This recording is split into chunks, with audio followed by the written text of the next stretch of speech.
Welcome to Gleaming Grammar. Be ahead of the curve. Hello learners and students. Welcome back to my channel Gleaming Grammar.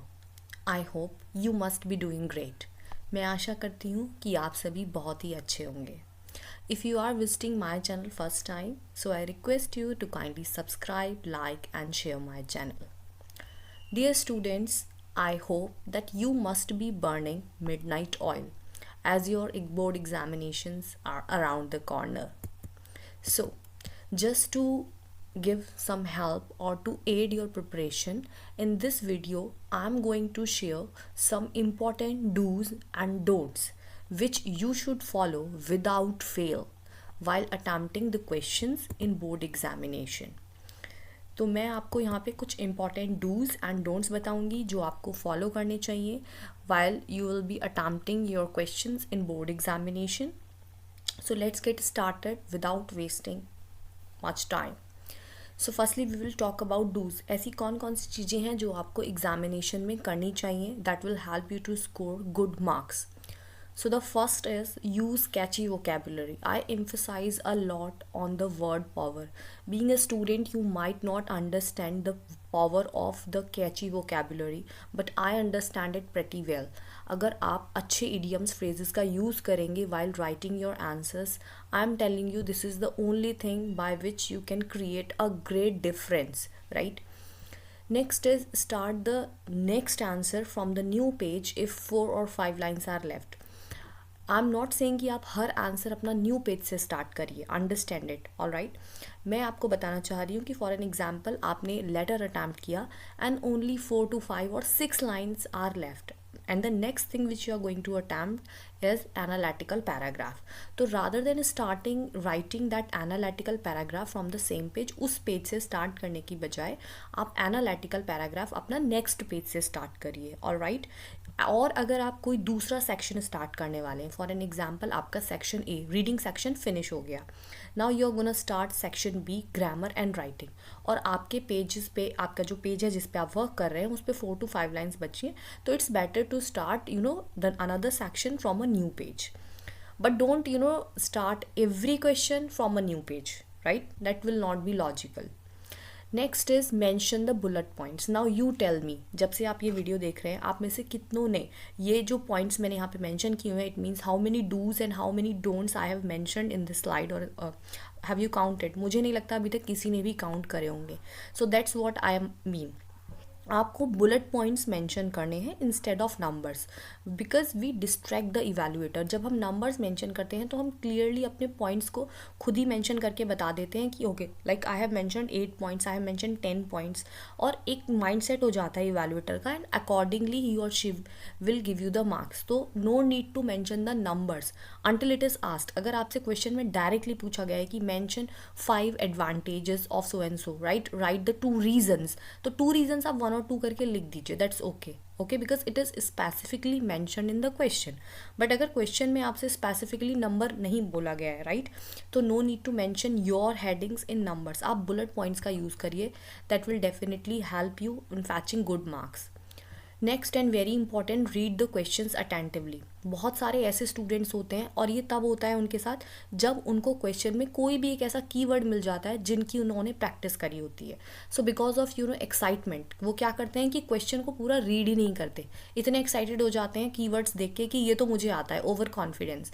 तो don't do so. आपको जो question है वो properly बहुत ही carefully पूरा question read करना है और अंडरस्टैंड करना है. Next is choose the question heedfully. So you know my dear students, आपने सैम्पल पेपर्स अटैम्प्ट करे होंगे, that the board question paper, it means the question paper of class 10th and 12th and exclusively of English, it is full of choice. इतनी choice आती है from except reading section, it starts from grammar and it's keep going on up to literature. पूरी choices होती हैं भर भर के. तो जब चॉइस आती हैं तो it sometimes give you a dilemma. आप थोड़े से परप्लेक्स्ड हो जाते हो. तो जो आपको क्वेश्चन चूज़ करना है वो बहुत ही केयरफुली, बहुत ही हीडफुली चूज़ करना है. इट मीन्स आपको माइंड में एक लेआउट बना लेनी है कि अगर मैं एक क्वेश्चन अटैम्प्ट कर रहा हूँ तो मैं किस तरीके से उसको आगे लेकर जाऊँगा या जाऊँगी. Next is time management. तो आपको सैम्पल पेपर्स करने हैं। I told you in my previous video also कि time management is the main game, okay, and it can be the game changer. यही सबसे इंपॉर्टेंट पॉइंट होता है जिसमें स्टूडेंट्स कई बार लैग कर जाते हैं। इट मीन्स वो बहुत अच्छे से प्रैक्टिस करते हैं, उनको क्वेश्चंस आते हैं, but because of poor management of time उनके पास टाइम ही नहीं होता कि जो क्वेश्चंस उनको आते हैं उनको भी वो अटैम्प्ट कर पाएँ। तो आप टाइम मैनेजमेंट बहुत अच्छे से करिए। जिस क्वेश्चन का जितना वेटेज दिया गया है उसको उतनी ही इंपॉर्टेंस के साथ आप अटैम्प्ट करिए, राइट। अगर कोई क्वेश्चन 2 मार्क्स का है तो उतना ही टाइम उस क्वेश्चन को आप दीजिए। Next is save last 15 minutes for rechecking. Again very important point, आप अपने लास्ट के जो 15 मिनट्स हैं उसको आप रीचेकिंग के लिए सेव करके रखिए। If you are watching this video first time so let me again repeat it that जो बोर्ड है it gives you 3 hours 15 minutes। 15 minutes का आपको ऑलरेडी रीडिंग टाइम इनिशियली मिल जाता है। यू कांट राइट एनीथिंग, आप लिख नहीं सकते उसमें कुछ, but definitely you can read the paper. तो अगर आप थोड़ा सा ओवरऑल देखें तो the timing is 3 hours 15 minutes, right. तो लास्ट के 15 मिनट्स सेव करना is not a big deal, but you should do that, all right. आपको वो सेव करने हैं और उसके बाद आपको अपने आंसर्स को रीचेक करना है, ओके। कभी कभी in hurry we do very silly mistake. ऐसी मिस्टेक्स आप कर देंगे और अगर आपने पेपर रीचेक नहीं करा आपको बहुत ही दुख होगा, स्पेशली जो आंसर आपको आता होगा और वो आपने गलत किया होगा। तो rechecking is extremely important. Next is remarkable beginning of the answer. Now dear students, I know कि कुछ अरोनियस नोशंस भी रहते हैं, लाइक कि आप बिगिनिंग लाइन अच्छी लिख दीजिए, कंक्लूजन अच्छा लिख दीजिए, इवैल्यूएटर्स पूरी आंसर शीट चेक नहीं करते हैं। तो ऐसा कुछ नहीं है, ओके। माइट बी कि स्टेट बोर्ड्स में ऐसा होता हो, बट CBSE बोर्ड में ऐसा कुछ भी नहीं होता है, राइट। इवैल्यूएटर्स जो होते हैं उनकी भी इस आंसर स्क्रिप्ट चेक की जाती हैं। फॉर एन एग्जाम्पल, अगर मैं इवैल्यूएटर हूँ तो मेरी भी एक आंसर स्क्रिप्ट जो है वो हेड एग्जामिनी पहले चेक करेगी, वो मुझे असेस करेगी कि am I capable doing so, okay. School से नेम नॉमिनेट हो जाता है but they don't directly give you 20 और 10 answer sheets, no, they assess you also, your evaluation process उसके बाद ही दी जाती है। तो जो बिगनिंग है आप वो बहुत ही रिमार्केबल करिए। मैं बिगनिंग पर ही क्यों एम्फेसाइज कर रही हूँ, because we all are human beings और हम एक माइंड सेट के साथ आगे बढ़ते हैं। तो जब आप कोई भी आंसर स्टार्ट करते हैं और उसकी आपने beginning all at least like 4 to 5 lines बहुत ही अच्छा वो कैब यूज़ करके विद नो ग्रामेटिकल एरर आपने अटैम्प्ट की हैं, तो the evaluator will have a mind set कि बच्चा थोड़ा सा इंटेलिजेंट है या बच्चे ने कुछ अलग लिखा है, राइट, समथिंग यूनिक। तो उसी माइंड सेट के साथ जो इवैल्यूएटर है वो आगे जो आंसर शीट्स है वो आपकी चेक करता है। मैं आपको क्लियर कर दूं, यहाँ पे मेरा मतलब बिल्कुल ये नहीं है कि आपने रिमार्केबल बिगनिंग कर दी और बाद में आप ब्लफ लिख रहे हैं तो भी आपको मार्क्स मिलेंगे। नो, इट मीन्स कि अगर आपने रिमार्केबल बिगनिंग की और आगे आपने एवरेज भी लिखा है तो भी वो बिगनिंग आपकी जो माइंड सेट कर रही है इवैल्यूएटर का वो आगे तक आपकी चलेगी।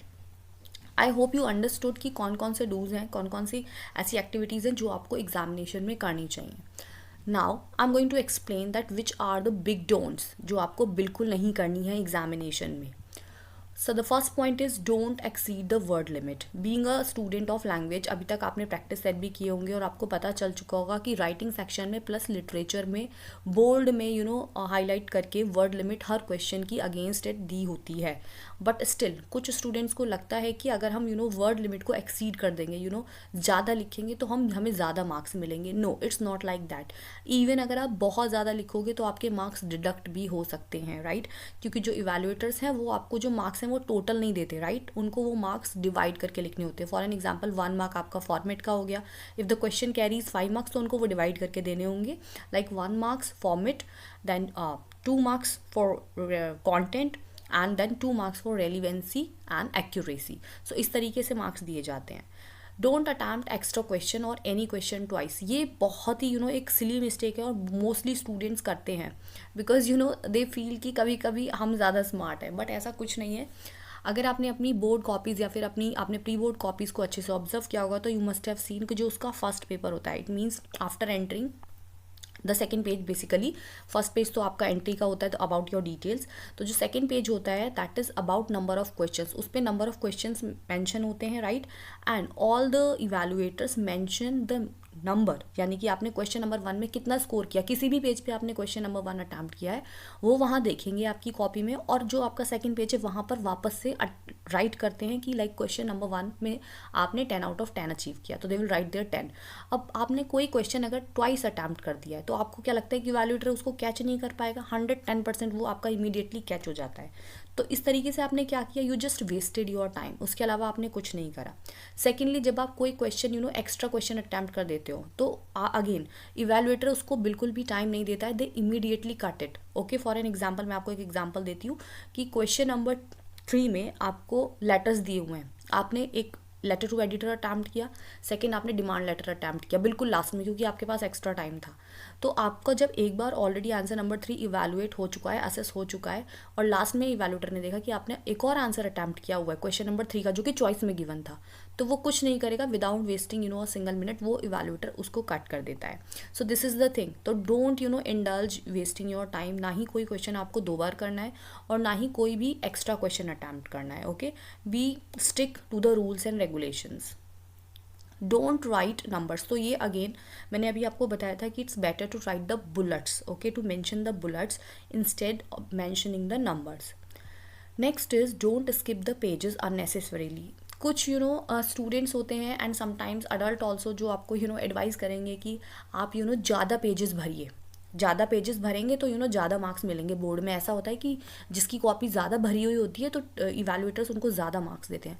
My dear students, it's nothing like that. Okay, if you know the rules, if you are in 12th तो आपको ऑलरेडी पता होगा, आपने 10th के एग्जाम दे दिए होंगे, but if you are in 10th let me tell you, आपको एक ही कॉपी मिलेगी, copy a, which consist 32 pages, जो कि काफ़ी अच्छा नंबर है क्लास 10th का पेपर अटैम्प्ट करने के लिए। अब उन 32 पेजेस पे ही आपको आंसर अटैम्प्ट करना है। आप कितना भी पेजेस को स्किप करते रहिए, उससे वो आपको मार्क्स फैच करने में हेल्प बिल्कुल नहीं करेगा, बिकॉज ना ही आपको इन्विजिलेटर बी कॉपी देगा according to the rules of CBSE, और ना ही आप पेजेस स्किप करके मार्क्स गेन कर सकते हैं, राइट। तो जितना रिक्वायर्ड है उतना ही पोर्शन आप स्किप करिए, बट इट्स बेटर कि अगर आप नेक्स्ट क्वेश्चन स्टार्ट कर रहे हैं तो 2-3 लाइन या 2 लाइन्स का एक गैप मेंटेन कर दीजिए, but don't skip the pages. Okay, आपने एक पेज पे 3 लाइन का आंसर अटैम्प्ट किया और नेक्स्ट क्वेश्चन तुरंत से आपने नेक्स्ट पेज पे लिख दिया बाय थिंकिंग कि मैं पूरी कॉपी भर के जाऊंगा तो मुझे आउट ऑफ आउट मार्क्स मिलेंगे। No, those days have gone. अब ऐसा कुछ नहीं होता है। Next is don't ponder excessively. ये स्पेशली उन बच्चों के साथ होता है जो थोड़े से परप्लेक्स्ड रहते हैं, क्योंकि जब चॉइस आ जाती है तो हमारे पास एक ऑप्शन होता है बैठ करके सोचने का कि मैं ज़्यादा अच्छा किसको अटैम्प्ट कर सकता हूँ, और वो बहुत देर तक यही सोचते रहते हैं कि मैं कौन सा क्वेश्चन अटैम्प्ट करूँ, एंड दे पॉन्डर एक्सेसिवली, और यहाँ पे कहीं ना कहीं वो क्या कर रहे हैं, वो अपना टाइम वेस्ट कर रहे हैं। तो आपको क्या करना है, while definitely you should give time, जब आप क्वेश्चन चूज़ कर रहे हो, ऑप्शन चूज़ कर रहे हो कि मुझे ए करना है या बी करना है और वाले क्वेश्चन में, तो डेफिनेटली आपको थिंक करना चाहिए, बट आई थिंक 1 और 2 minutes is more than enough, उससे ज़्यादा टाइम आपको नहीं देना है। Next is don't waste time writing unfeasible things.